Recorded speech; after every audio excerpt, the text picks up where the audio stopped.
At the Storyboard 18 Digital Entertainment Summit in New Delhi, policymakers and industry leaders mapped out India's path to global leadership in digital entertainment, powered by talent, technology, and smart governance. On this special episode of Media Dialogues with Storyboard 18, we bring you the big voices and big ideas shaping the future of India's digital entertainment industry.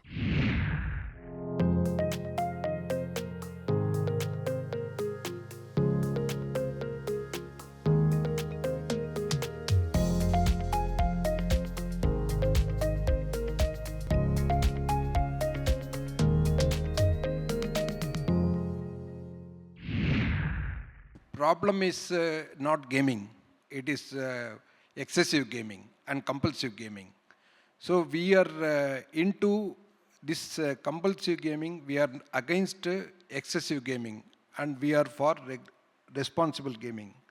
See, that is what we are trying to do, and none of our actions are taken on the table. We do a lot of research, we do go to the field, we have secondary data, primary data, we ourselves collect data.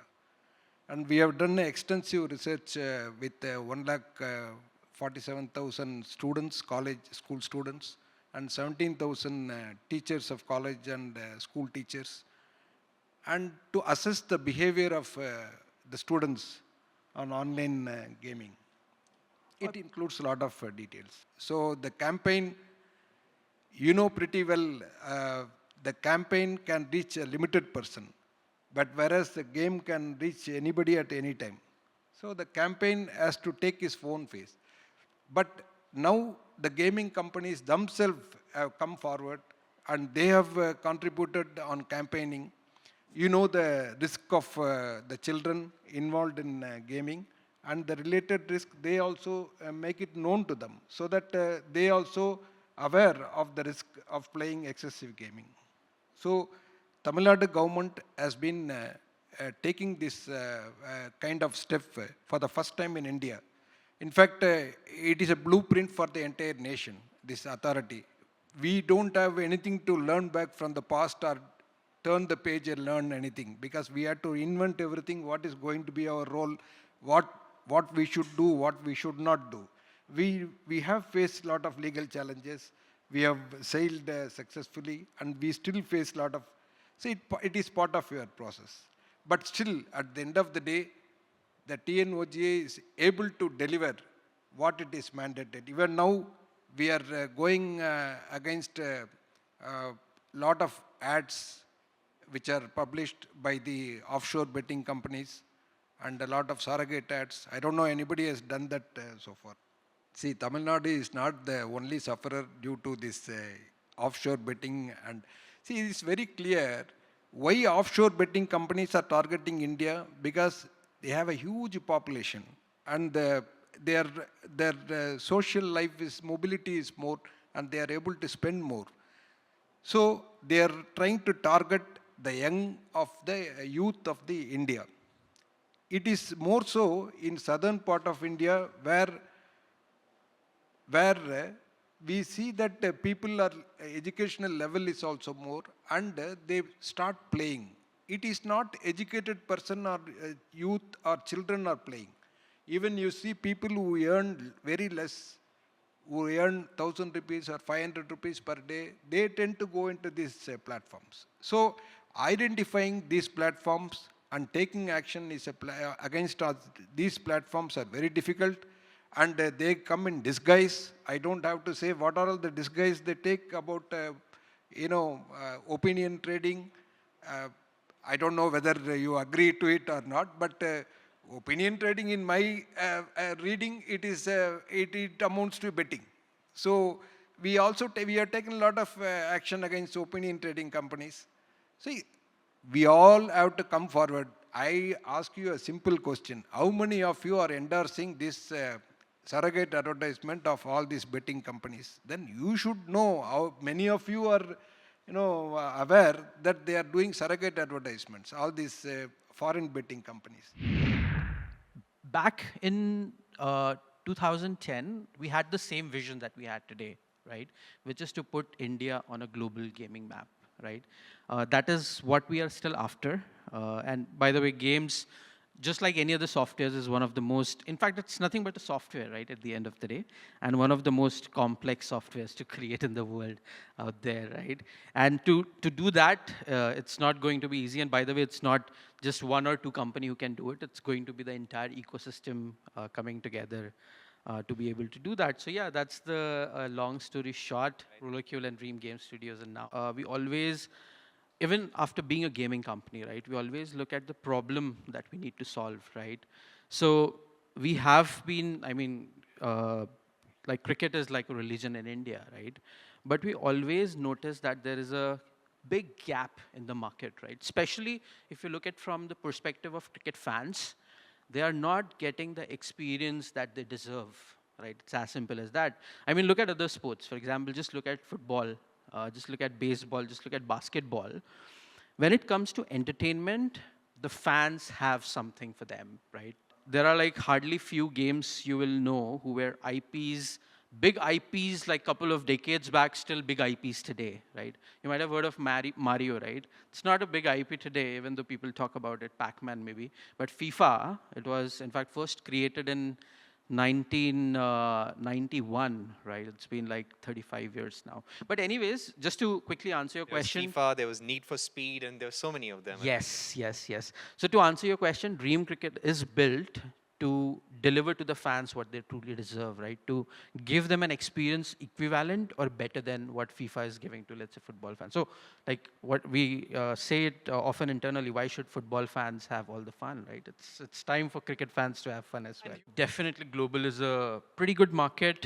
So there is a difference in behavior when it comes to Indian market and the global market as well, right? India, it is about more users, but less monetization. Globally, it is about less users, but more monetization. Definitely, India and global will converge at some point in the future. But from our side, our strategy is to first achieve the product market fit in India itself, right? Because ultimately what we are really solving for is our cricket fans, right? And the majority of cricket fans currently are in Indian subcontinent, right? So that is what we solve for. Once we achieve that is when we go global, which we believe is not going to be as steeper challenge as it has been in India. It was a very surreal and a proud moment for us, right? So first of all, the amount of time that PM Modi gave us was something that we were not expecting, right?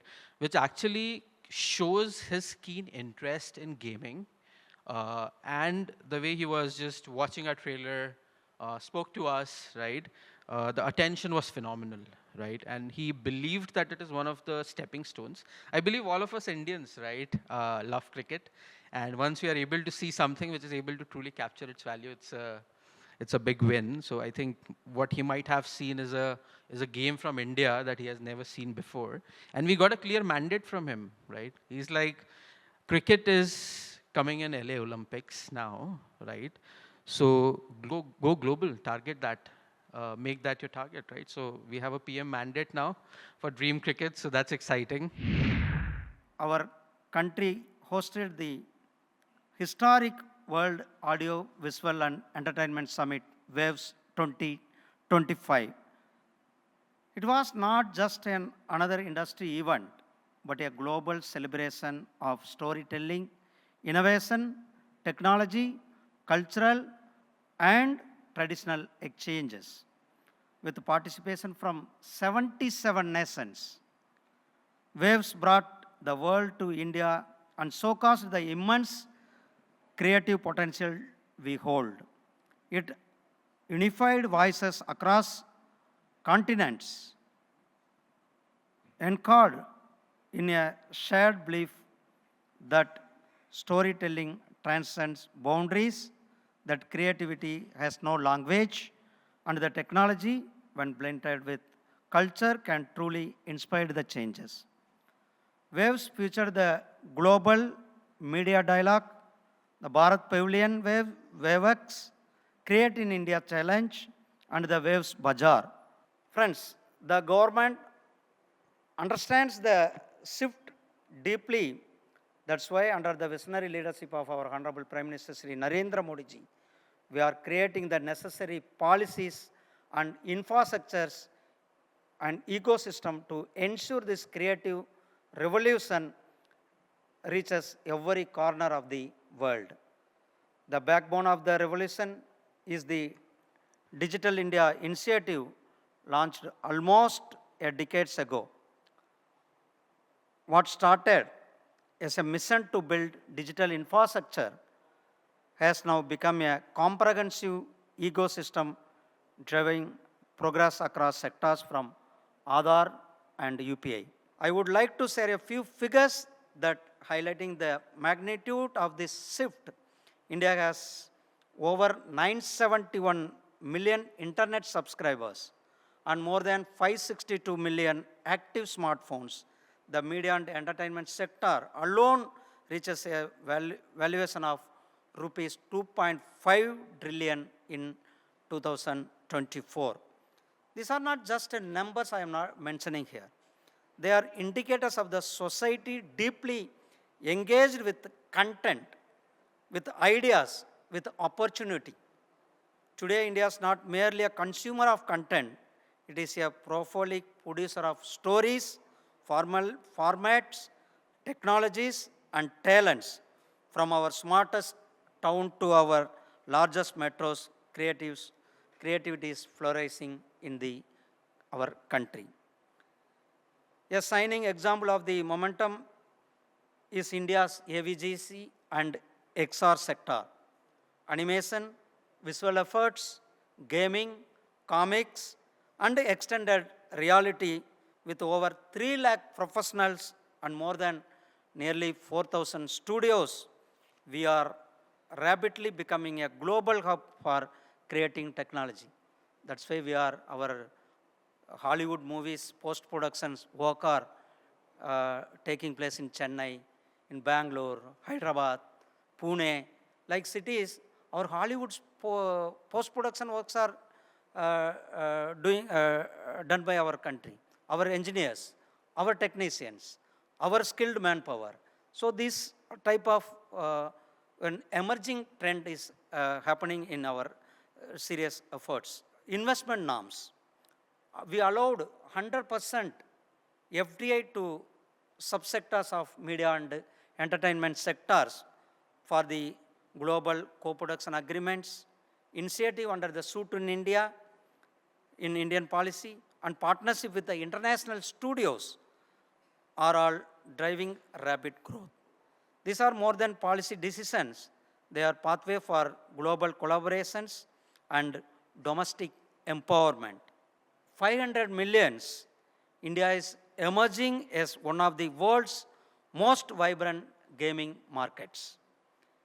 Earlier gaming session was there here.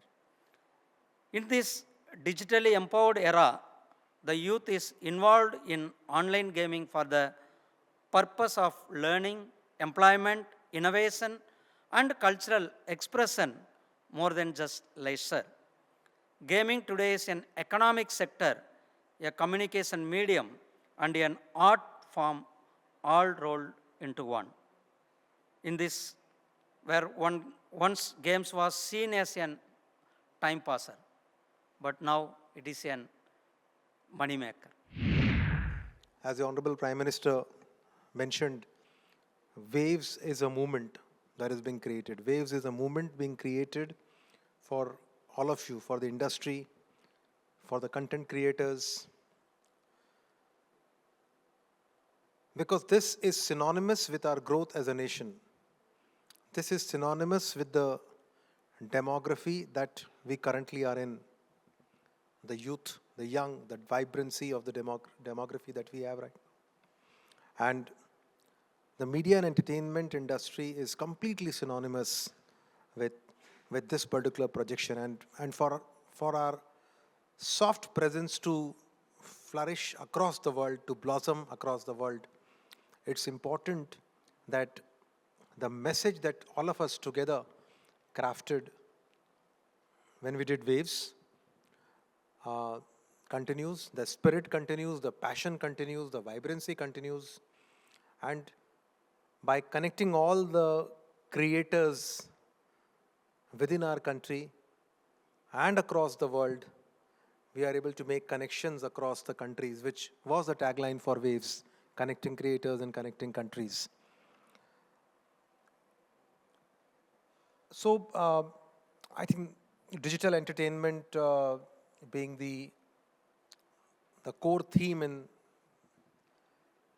what Storyboard 18 is trying to engage with all of us today in this wonderful evening today, has a huge share in the overall media and entertainment landscape. While the media and the entertainment landscape has many components, the digital part of that particular component is increasing at the speed of knots, and it's easily the largest segment now, and in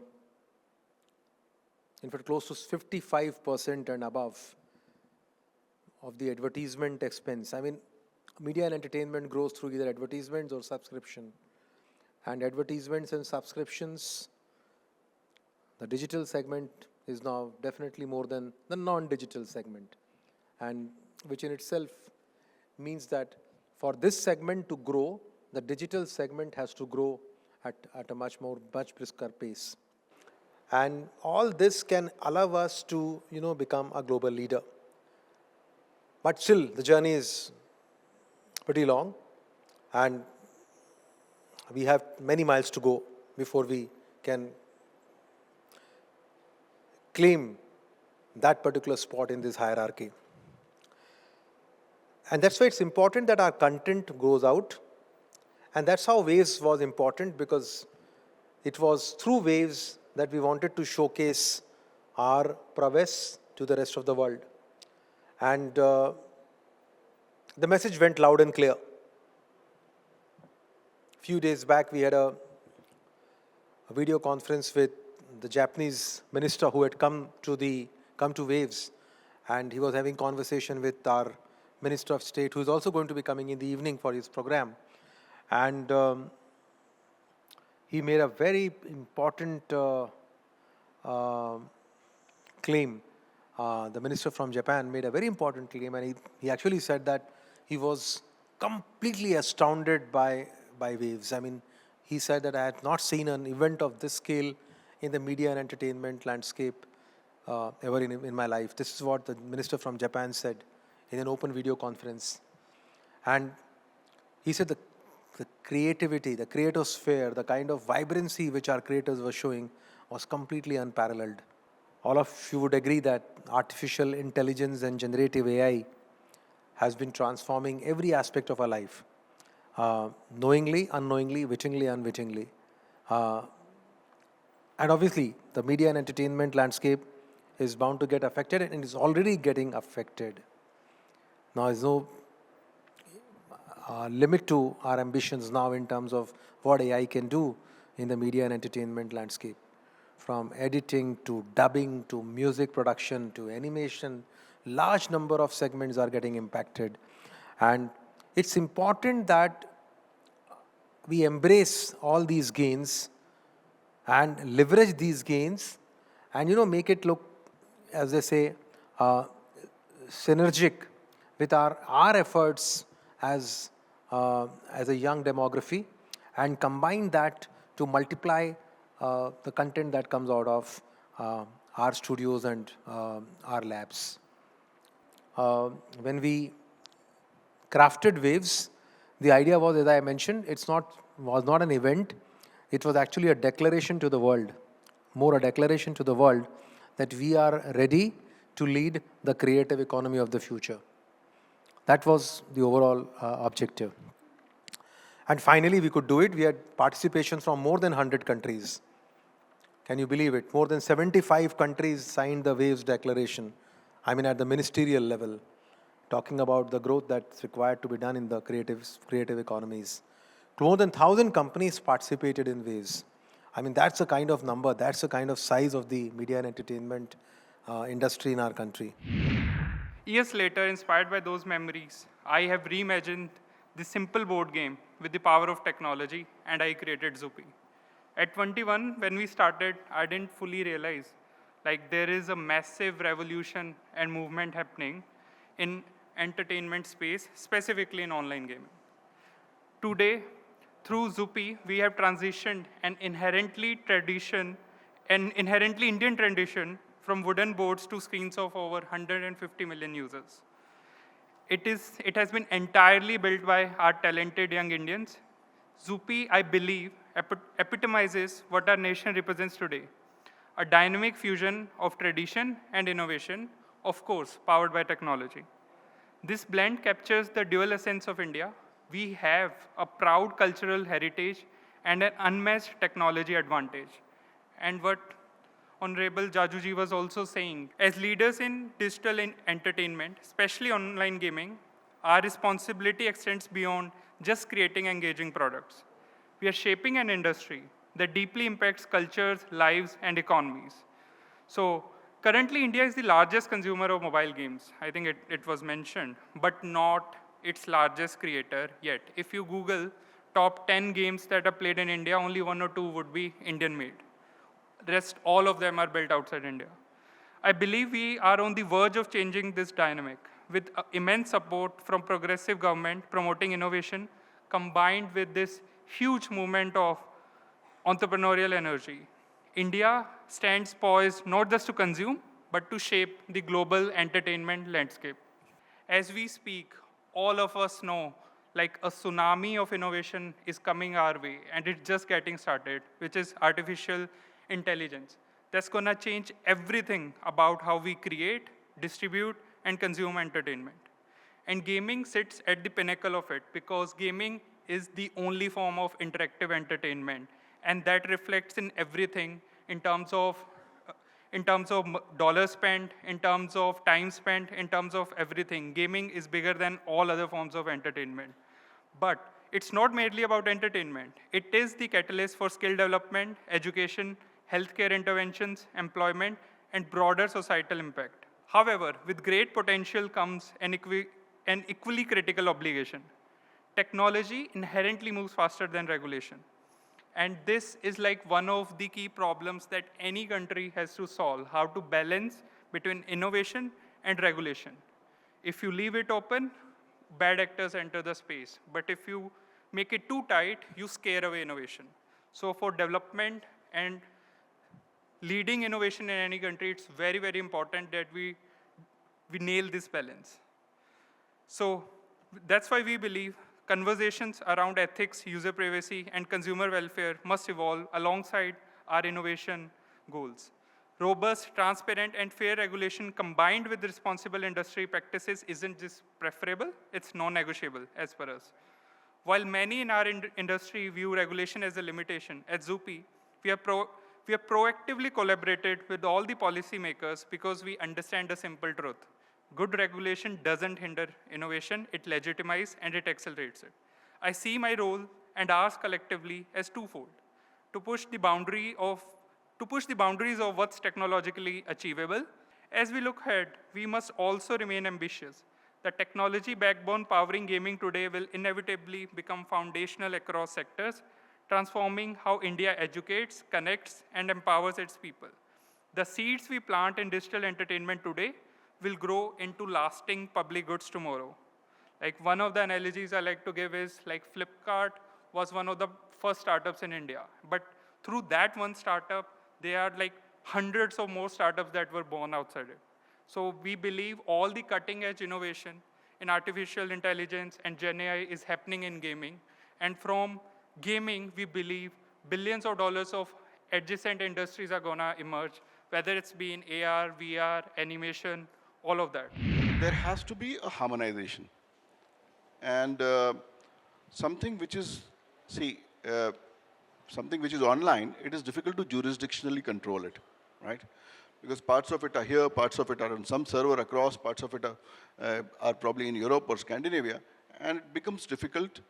Once, let's say, you spot a violation, investigation becomes difficult and costly. Now, to put sanity around all this, you need a national framework. It would be very worthwhile that some kind of a model framework is created, which then all states follow. See, what happened in British times was that all states followed this Indian Gambling Act, and then they made, later on, when we had this division of states in India, each state made its own gambling law. So it acted like a model act, and generally it is same section by section. But it's time that we understand that online gaming is very different, and it needs to have its own act. And hence, one should start with a harmonization of laws. So that is why there's a regulatory control by the central government, and wherein there are aspects which are very different with state governments. Rather than having this patchwork of governance, it should have one at least unified law across all country. And Budapest Convention was signed by 68 countries, but there were issues with Budapest Convention wherein part one of that was about information interchange regarding cybercrimes, but part two was then they started teaching us how to run a democracy. Now you can't tell the largest democracy how to run itself, right? And that's why India had issues in signing the Budapest Convention. But see, slowly, cybercrimes for the world became such a big problem that today the extent of this economy is almost thrice of Indian GDP. So the global cybercrime economy is going at $10.5 trillion this year. And that is why UN sat on a crime convention after 20 years, because the last crime convention that was there was on transnational organized crime.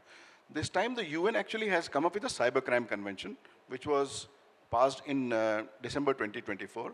It will be ratified now in Vietnam in some time. So now we have a global cybercrime convention, and that will create a harmonization of laws everywhere. Because see, what happens is that law is a double-edged sword.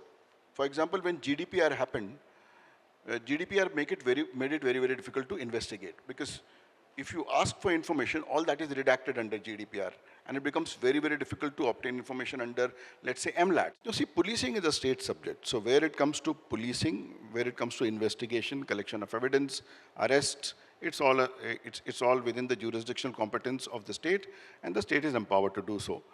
Where there are laws like an IT Act, that again can be enforced. If there's a criminal part of that, that is enforced by the state. So as far as aspects regarding policing powers are there, the states are free to do so. There are certain regulatory aspects which are rules under the IT Act, let's say about platform responsibility or about intermediary, safeguards. Then all of these all of this are implemented by the center. So there is good coordination between states and center regarding this. However, I still feel that the different states are at different level of capacity and capability in terms of forensics, in terms of skills, in terms of compute, in terms of sheer awareness regarding cybercrimes, in terms of procedures being known, evidentiary procedures being known, in terms of storing, processing, submitting these evidences to the court. All states are at, let's say, Chhattisgarh, Bihar, Odisha, Maharashtra, Karnataka would be all at different levels. And it's essential that the states look at this and invest in a way in which they can stop the deluge of cybercrimes that's coming. So see, there are various parts. There are things like takedown, which are the jurisdiction of center. So their coordination is needed. But if there is something physical which is happening there, then that can be handled by the states. However, if the states during an investigation find that here is an illegal app, which is transacting money in this way, which violates all these laws, including money laundering, let's say you saw the Chinese loan app scams, how they were happening, then you write to center and see to it that you write to the appropriate ministry for blocking of these apps so that they are not accessible within India. But see, there are always countermeasures. And if somebody has to do it, they are going to use VPNs and proxies and everything to circumvent. So digital space is very, very difficult to control in a way a physical space is. And hence regulation is not the only answer. There's a lot around platform responsibility and self-regulation by the platforms which needs to be thought about. Earlier, let's say if you blocked a particular site, then that chap, with a small change of spelling came up with a new site. But today, courts are giving broad blocking orders, also giving John Doe orders, which has really facilitated blocking of, malicious and harmful content and sites. However, I do believe that legal procedures are slow. It's difficult to get information, especially if information pertains to something which is overseas, then it becomes very difficult. Encryption is one thing. Sometimes people you're using encrypted apps, messaging platforms, and also anti-forensics, which makes it very difficult even to investigate. So let's say when you go to investigate, there's nothing to investigate because even if you recover something, it's encrypted, and it's encrypted in such a way that you cannot decrypt it, right? That makes it very, very difficult. So, and encryption is a good thing. Like all of the world's financial systems and militaries and confidential communication runs on encryption. But though it is protective of secrecy, it's also difficult because, as I said, it can become a double-edged sword. But I feel that there is a need for harmonization. Harmonization in 2-3 terms. One is that harmonization of all these laws across jurisdictions, because look at it from the point of view of any company, that they will have to deal with each regulator and their regulatory costs. And if there is no regulatory certainty, then it's difficult to do business. So there has to be some kind of a harmonization wherein, let's say, a model law is created and which is generally agreed upon by all the states, and then they can adapt. However, it is the entire jurisdictional competence of the state, and in the 7th schedule, it's within the powers of the state to legislate on that, and nobody can take that away. But logically, something which is non-jurisdictional by nature, like internet, you can't put borders on that. There are no borders on the internet. So then trying to adapt a land-based framework on something which is so ethereal is really difficult. And hence it would be easy, maybe easy even for enforcement, because it's not so that parts of that same crime would lie in the same state, right? It would not entirely happen. When something like a physical thing like a murder, most of the parts of that offense and its investigation lie in that one place. But something which is online, it's all over the place. You don't even know where the server is, where the backup is, where it's being transmitted from, where the cloud is. So I believe that, and I reiterate that there's a harmonization of laws and regulations between the states, and also in line with what the center is thinking. The center may, let's say, take a developmental approach to this and say that we have to encourage a particular sector. You saw that Waves 2025 was held in Mumbai, and Honorable Prime Minister also said, and they also had a gaming arena there where large platforms participated. And Maharashtra itself wants to be the gaming capital of India. And at one place where we are encouraging this, there needs to be a harmonization across India where we speak the common language and there is no regulatory burden on part of the business itself.